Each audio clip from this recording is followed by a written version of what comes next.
Freedom of expression. The voice of liberty, freedom of expression empowers us to speak, create, and challenge ideas freely. A pillar of democracy that drives progress and accountability. So now, let's proceed to objectives. What is the legal basis for protection of freedom of speech in the United States, and what types of speech are not protected under the law? The next one is, in what ways does the internet present new challenges in the area of freedom of expressions? And the last one is, what keys free speech issues related to the use of information technology? So we have First Amendment rights, right to freedom of expression, important right for free people everywhere, guaranteed by the First Amendment. Definition of free speech includes nonverbal, visual, and symbolic form of expression, right to speak anonymously. Let's proceed to obscene speech. So I give you an example of this. Miller v. California, 1973. A publisher distributed explicit books with no artistic value. Courts ruled it obscene if it lacks serious literary, artistic, political, or scientific value, and appeals to prurient interests. So, defamation. New York Times v. Sullivan, 1964. A newspaper falsely accused a public official of crime. Protected unless actual malice. The next one is incitement of panic. In 1919, anti-war flyers urged draft resistance. So in incitement crime, Brandenburg v. Oyo, 1969, KKK leaders' speech advocated violence unprotected only if it incites imminent lawless action that's likely to occur. For fighting words, Chaplinsky v. New Hampshire, 1942, man called a crap, a damn bracketer. Words by their very utterance inflict injury or tend to provoke immediate violence. The last one is seditious speech, Schenck, which means again, or Abrams v. United States, 1919, pamphlets opposing war, bans and arguing strikes, unprotected if it advocates overthrowing governments by force. Now, obscene speech. Speech is considered obscene when average person finds the work appeals to the prurient interests. Work depicts or describes sexual conduct in an offensive way. Sa luxurious, literary, artistic, political, or scientific value ethics in information technology, second edition. Defamation. Publication of a statement of alleged fact that is false, harms another person. Harm is often of a financial nature. Slander, oral defamatory statement, libel, written defamatory statement. So I give you an example of this. So we have newspapers claims, local teachers stole exam answers, libel written, TV says it aloud, slander and spoken, false fact harms reputation, unprotected by First Amendment.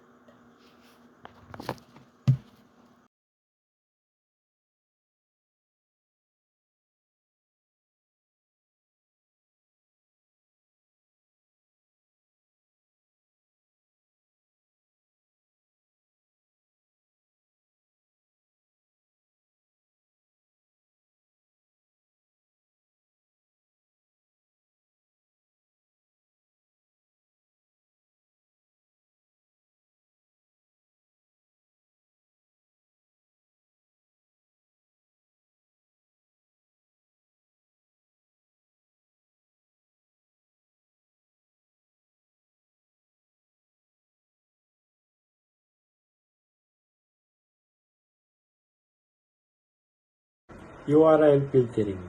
Block URLs or domain names. Keyword filtering. Block keyword or phrases. Dynamic content filtering. Websites' content is evaluated immediately before being displayed. Uses. Object analysis, image recognition. Controlling access to information, internet filters. Internet filters are tools that block harmful or inappropriate websites. Examples include Content Protect, CyberSeeker, NetNanny, Cyber Patrol, Hate Filter. These filters are often used by parents, school, or libraries to keep users safe online.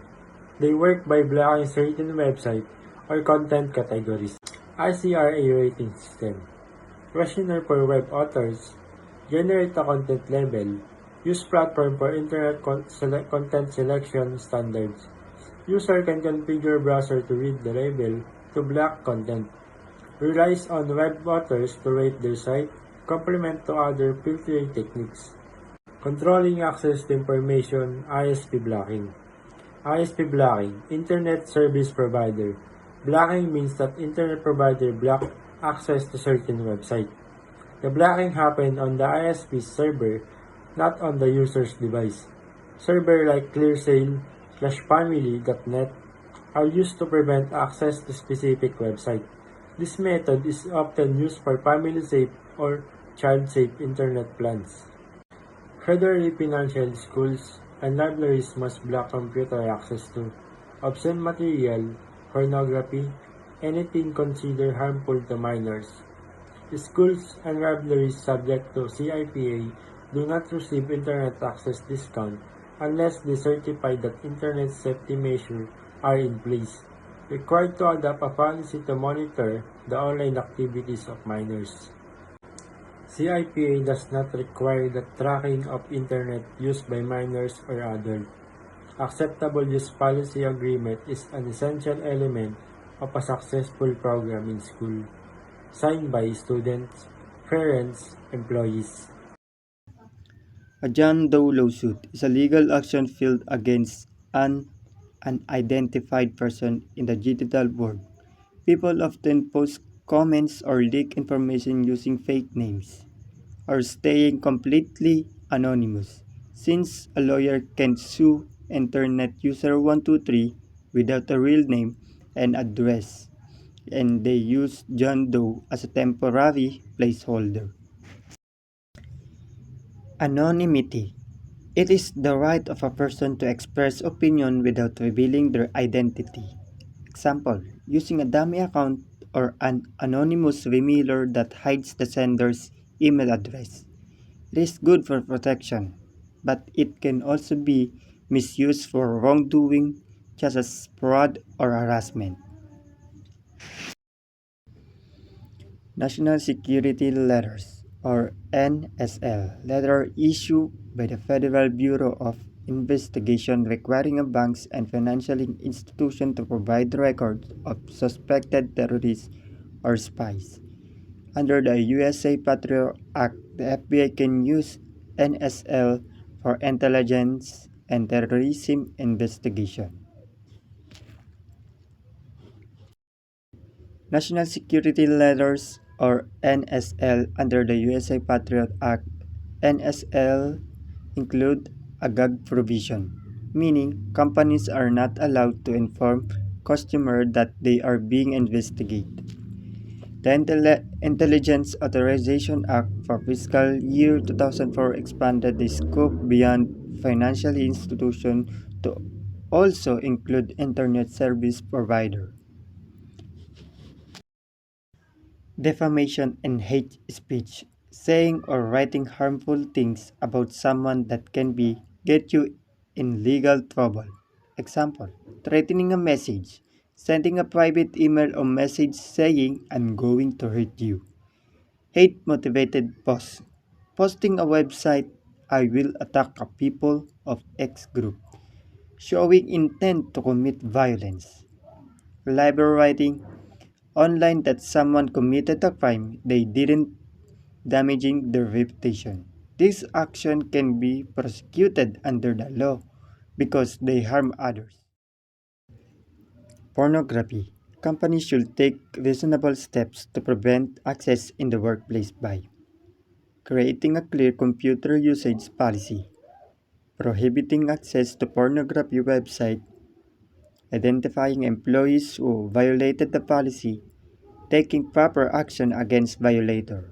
Also, child pornography is illegal and considered a federal offense under U.S. law. First Amendment. The First Amendment protects basic freedom, including freedom of religion. You can practice any religion or none at all. Freedom of expression. You can share your opinions and ideas. Key issues. There are important topics related to the Internet laws and freedom. Controlling access to Internet information, deciding what content should be blocked or allowed online. Anonymous communication. People can communicate online without revealing their identity. National Security Letter, NSL. A government request for information, usually for security investigation. Spread of defamation and hate speech. False statement that damage someone's reputation and speech that promotes hate. Access to pornography. Rules about who can view adult content, especially protecting minors.